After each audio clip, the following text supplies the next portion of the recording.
मित्रों को बड़ी आपत्ति थी कि साहब दिया जलाने से कोरोना भाग जाएगा, थाली बजाने से कोरोना भाग जाएगा। मैं पूरी विनम्रता से कहना चाहता हूं, क्या सामाजिक मनोविज्ञान और राजनीतिक मनोविज्ञान को हम नहीं समझते? मैं पूरे सम्मान के साथ कहना चाहता हूं कि जो लोग ये कह रहे हैं वो इतिहास भूल गए। क्या चरखा चलाने से अंग्रेज भाग जाने वाला था? नहीं, चरखा एक प्रतीक था भारत की। चरखा, हाँ बिल्कुल मैं जवाब दे रहा हूं मान्यवर, सुनिए तो, सुनिए मैं जवाब दे रहा हूं। चरखा एक प्रतीक था जो महात्मा गांधी जी ने चुना, जो भारत। कोई और बात रिकॉर्ड पे नहीं जाएगी, आप बोलो। राष्ट्रीय चेतना के कोई और बात रिकॉर्ड पे नहीं जाएगी, प्लीज। जिस एक बिंदु पर कपड़ा बने और विदेशी का ठीक, आप बताएं। प्लीज वही कहना चाह रहा हूँ, मैं वही बात बताना चाह रहा हूँ। प्लीज कृपया सीट पर बैठ करना, प्लीज। ये समझ में आ जाएगा। देखिए, आपकी बात के अलावा कोई और बात रिकॉर्ड पे नहीं जा रही है, आप प्लीज बोले। महात्मा गांधी जी ने चरखे को एक प्रतीक बनाया, प्लीज।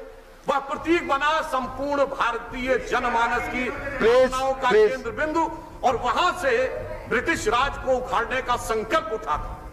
उसी प्रकार से प्रधानमंत्री श्री नरेंद्र मोदी जी ने उस दिए को एक प्रतीक बनाया जिस पर संपूर्ण राष्ट्र की चेतना सम्मिलित रूप में आकर इस लड़ाई से लड़ने के लिए आगे बढ़ी। इसलिए मैं कह रहा हूं, इस संकल्प के मनोविज्ञान को समझने की आवश्यकता है।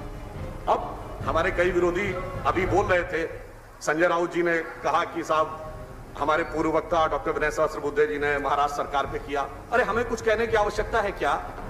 सभापति महोदय, आपने इसी सदन में देखा कि महाराष्ट्र सरकार के दो घटक दलों के बीच का मनोभाव कैसे उभर कर सामने आ गया कि मेरा हिस्सा ज्यादा कि तेरा हिस्सा ज्यादा। तो मुझे नहीं लगता कि हमें कुछ कहने की आवश्यकता है। संजय सिंह जी अभी बोल रहे थे, तो मैं तो सिर्फ ये कहना चाहूंगा, आनंद विहार के बस डिपो के पास खड़ी हुई भीड़ ही नहीं, उन्होंने कहा कि मुख्यमंत्री जी का उल्लेख नहीं होता। तो भाई आपको याद हो कि दिल्ली के मुख्यमंत्री जी के वो आपने तमाम वीडियो क्लिपिंग्स देखी होंगी जिसमें वो कहते थे, मुझे जहां तक याद है कि 70 लाख लोगों का भोजन बन रहा है। हम सभी दिल्ली में रहते हैं, वो 70 लाख लोगों का भोजन कहां बनता था और वो कहां पैक होता था, हम में से शायद बहुत लोगों को दिखाई नहीं पड़ा था। खैर, उस विषय को हम जाने देते हैं। हम इस बात पे आगे बढ़ते हैं कि रचनात्मक आलोचना का हम स्वागत करें। आप बिल्कुल क्रिटिसिज्म करिए, जो करना है, परंतु जब शुरू से ही विषय कटाक्ष और व्यंग का रहे तो मैं समझता हूं कि यह बहुत उचित नहीं रहता है। तो सर्वप्रथम आवश्यकता थी संकल्प की, जिसको प्रधानमंत्री जी ने आगे बढ़ाया। अब दूसरा विषय, अभी आपने देखा हमारे कई विरोधियों ने कहा कि साहब नमस्ते से बड़ी समस्या होगी। कल भी कहा था इसी सदन में आप कि साहब नमस्ते के कार्यक्रम बड़ा भारी पड़ गया। मैं पूछना चाहता हूं कि नमस्ते ट्रंप का कार्यक्रम यदि भारी पड़ गया, 2 घंटे में कुछ लोग थे, वो तिथि तो आप सबको ध्यान होगी, 24 फरवरी थी, और उसी समय पूरे देश के दर्जनों शहरों में बकौल हमारे विरोधियों के लाखों लोग, हजारों हजार की संख्या में बगैर सोशल डिस्टेंसिंग का पालन करते हुए जो कार्यक्रम कर रहे थे, वो क्या कोविड किलिंग ऑर्केस्ट्रा था? वो क्या था? तो यानी 1-2 घंटे के कार्यक्रम से सारी समस्या थी, और वो स्वयं कह रहे थे कि साहब सब तरफ जो चल रहा था उससे कोई समस्या नहीं थी। यह एकांगी दृष्टि है, इससे बचने का प्रयास करना चाहिए और एक यथार्थ चीज को देखने का प्रयास करना चाहिए। अब मैं यह भी कहना चाहता हूं कि इस परिस्थिति में अक्सर हमारे विरोधी दल के प्रमुख नेता की दूरदृष्टि की बड़ी गवाही देते हैं हमारे विरोधी। इनके नेता जिन्होंने कहा जाता है कि साहब फरवरी के महीने में ही ट्वीट कर दिया था कि साहब कोविड कितनी बड़ी समस्या है और सरकार ने समय रहते उसके ऊपर कार्रवाई नहीं की। कहा जाता है 12-13 फरवरी को ट्वीट किया था।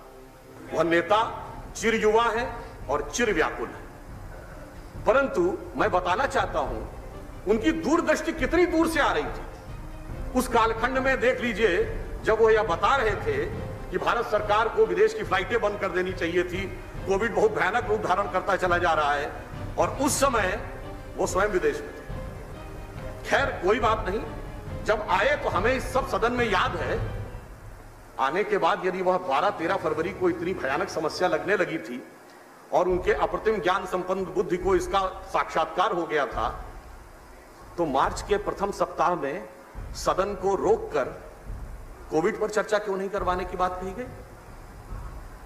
2 दिन सदन नहीं चला, किस लिए? कोविड पर चर्चा के लिए नहीं। बजट सत्र था, आर्थिक विषयों पे नहीं।